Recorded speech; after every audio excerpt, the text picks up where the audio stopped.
नमस्कार, मैं शंकर कुमार पात्र, सभापति राज्य ओबीसी मंच उड़ीसा, ओबीसी जागरण यूट्यूब चैनल को स्वागत।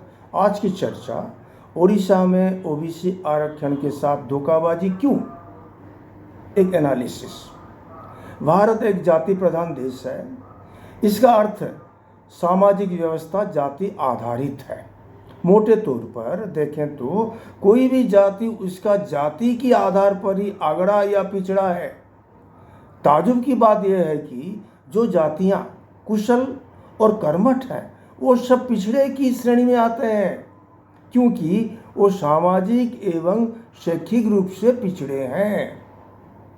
पिछड़ों में से जो अनटचेबल हैं वो एससी, जो सामाजिक मूल स्रोत से संपूर्ण विताड़ित हुए उन्हें एसटी माना गया।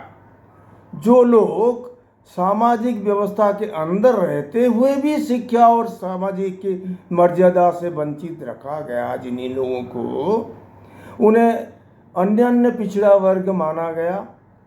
ऐसा समाज विज्ञानियों का मानना है। संविधान में इन लोगों के संरक्षण देने का क्या मानदंड है, इस पर चर्चा करें।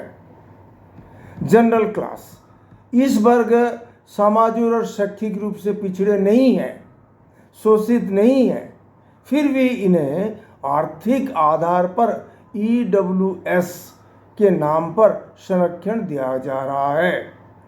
ईडब्ल्यूएस मापने का एकमात्र टेस्ट है इकोनॉमिकल टेस्ट।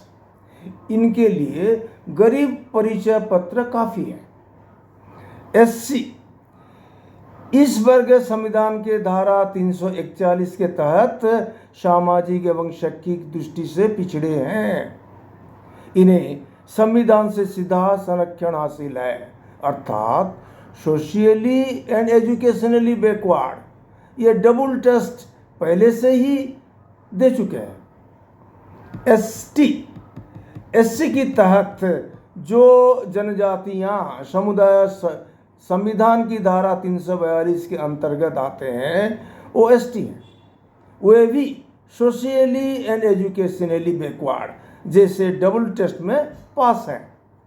ओबीसी, जो लोग एसटी नहीं है, एससी नहीं है, जनरल क्लास भी नहीं है, पर 340 धारा के तहत पिछड़ा वर्ग कमीशन द्वारा सोशियली एंड एजुकेशनली बैकवर्ड के रूप में चिन्हित किए गए हैं। यह लोग अदर बैकवर्ड क्लास या ओबीसी हैं। उनके लिए ट्रिपल टेस्ट यानी सोशियली एजुकेशनली बैकवर्ड होने के साथ साथ सुप्रीम कोर्ट के आदेश अनुसार नॉन क्रीमिलेयर भी होना चाहिए, अर्थात ओबीसियों को सोशियली, एजुकेशनली और इकोनॉमिकली बैकवर्ड क्लास जैसे तीनों टेस्ट में पास होना जरूरी है। इस प्रकार केंद्र सरकार की संरक्षण हासिल करने के लिए जनरल को सिंगल टेस्ट, एसटी एससी को डबल टेस्ट और ओबीसी को लिए ट्रिपल टेस्ट पास करना होता है। इसके अलावा 50% सीलिंग तो अलग। अब उड़ीसा राज्य परिवेश में ओबीसी के कितने टेस्ट देना पड़ता है देखें।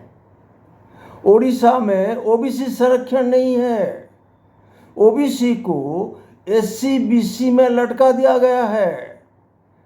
यहाँ और एक ज़्यादा टेस्ट देना पड़ता है ओबीसी को, है क्या? जी हाँ, यहाँ ओबीसी को एक नौकरी पाने के लिए जनरल वर्ग के साथ कंपटीशन करना पड़ता है। इस प्रकार उड़ीसा के ओबीसी को 4 टेस्ट पार करना पड़ता है। इतना ही नहीं, ओबीसी को केंद्र में 27% प्रावधान है, पर उड़ीसा में एससी-बीसी कैटेगरी में 11.25% संरक्षण में चिपक कर रहना पड़ता है। राज्य सरकार कितना भी जोर लगाए तो भी 11.25 से ज़्यादा बढ़ नहीं सकते, क्योंकि एससी-बीसी के सपक्ष में सरकार कोर्ट में क्वांटिफिकेबल डाटा देने में कई बार फेल हुए हैं। अतः ओडिशा में एससीबीसी संरक्षण पर प्रश्न खड़ा होता है। राजनीतिक दलों के रोने धोने से क्या होगा? अरे क्वांटिफिकेबल डाटा दो ना। अब सवाल खड़ा हो जाता है कि बीजेपी सरकार केंद्र में ओबीसी को जब 27% संरक्षण दे रही है, वही बीजेपी सरकार उड़ीसा में ओबीसी को शून्य संरक्षण क्यों? यह किस प्रकार की दोगलापन? लगता है उड़ीसा सरकार ओबीसी को शिक्षा, शासन और प्रशासन में कुछ भी देना नहीं चाहती, यानी उड़ीसा के ओबीसी संरक्षण मैदान से बाहर। अभी भी समय है। सरकार अलग से कानून बनाकर ओबीसी को कम से कम 27% संरक्षण देकर 52% वाहवाही ने। अगली बार, अगली संख्या में इसके ऊपर और चर्चा की जाएगी। चैनल को लाइक करें, सब्सक्राइब करें और शेयर भी करें। Thanks for watching.